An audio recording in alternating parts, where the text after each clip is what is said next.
So, when I decided to start building a 40k army, I was 50-50 between Krieg and Tyranids. I went with Tyranids so I could have fun with colour, unbound by uniforms. It was lockdown. I needed a goddamn smile. Anywho, after painting the last model from my pile of shame, taking it from this to this in just over a year, time for a new challenge.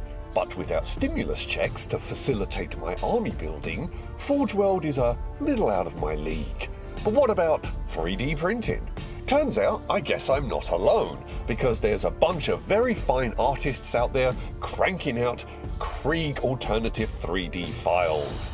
I took a liking to the Grimguard by Station Forge, and in typical fate screwing with me style, I joined the Patreon for a month to get the 20% discount, and of course, a couple of weeks later, there's a site-wide 50% off Christmas discount offer. Lesai. Aptly, I'm going to begin with their Infantry builder. Right. The 3D files come pre-supported, so it's just a case of dragging and dropping into Lychee. Once they are in, you can either arrange everything yourself or just copy one thing and it'll do it for you. Not incredibly efficiently, but well enough. And then export into a thumb drive and we are off to the printer. Once they are done, chuck on some gloves and a respirator, scrape them off, use the plastic scraper to make sure there's no weird residue stuck on the bottom that will mess up the next print, and I put the shield and lid back on and then gave them the alcohol bath in the pickle strainers to get the goo off that makes them look and feel like freshly made urukai. Let them dry for a bit, drop them in warm water to loosen up those supports so that they just detach from the model with a little wiggle. And Station Forge did a really good job with these supports because you could just literally pop them free. After assembling, a spray of Army Painter Primer from about a foot away, and then a layer of Abaddon Black applied all over the model. Now, to the colour scheme for this force. After my blue and purple Tyranids, maybe something more sombre.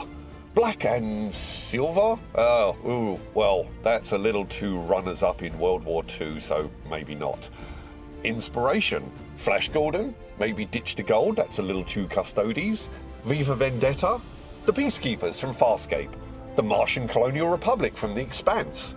Okay, black and red it is. Keep it simple, dark clothing and webbing, red pauldrons, red helmets for command, red coats for the elites. So, a dry brush of Thunderhawk blue, catching the flaps of the coat, the webbing, the pack, sleeves and wrinkles in the fabric, and a brief brush across the front of the gas mask.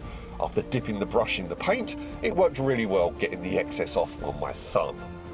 Then, a slightly more subtle application of Dawn Stone dry across all those edges and wrinkles. Nice! Then some Iron Hand steel base, using a smaller dry brush, dancing it along the lasgun around the helmet, a brief swipe across the front of the gas mask, and for those who have an entrenching tool on their pack, a few swipes there. Because this is a little heavier in application, all those stray swipes of blue and grey that went onto the weapon and armour and spade by my over-energetic brush swipes are just covered up by this silver.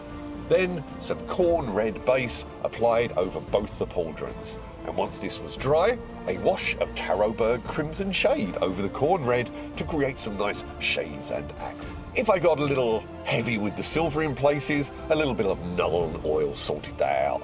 For the base, I've done a bunch of climbing trips to Red Rocks just outside Vegas and snagged a bag of sand from Captor's Massacre.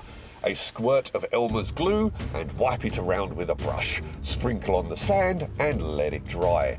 The darkness of the base still tends to peek through though with just one layer, so a bit more glue on these thin patches and a second sprinkle really brings the colour out. And seeing as I have some guys running, and I'm assuming they've been yomping around for a while, I grabbed the small dry brush, got some Cadian flesh tone layer and applied some swipes around the boots and on the exposed soles. But I'm not adding any on the hem of the coat. I just wanted a subtle dustiness, not like they've just been through a sandstorm. thunderstorm.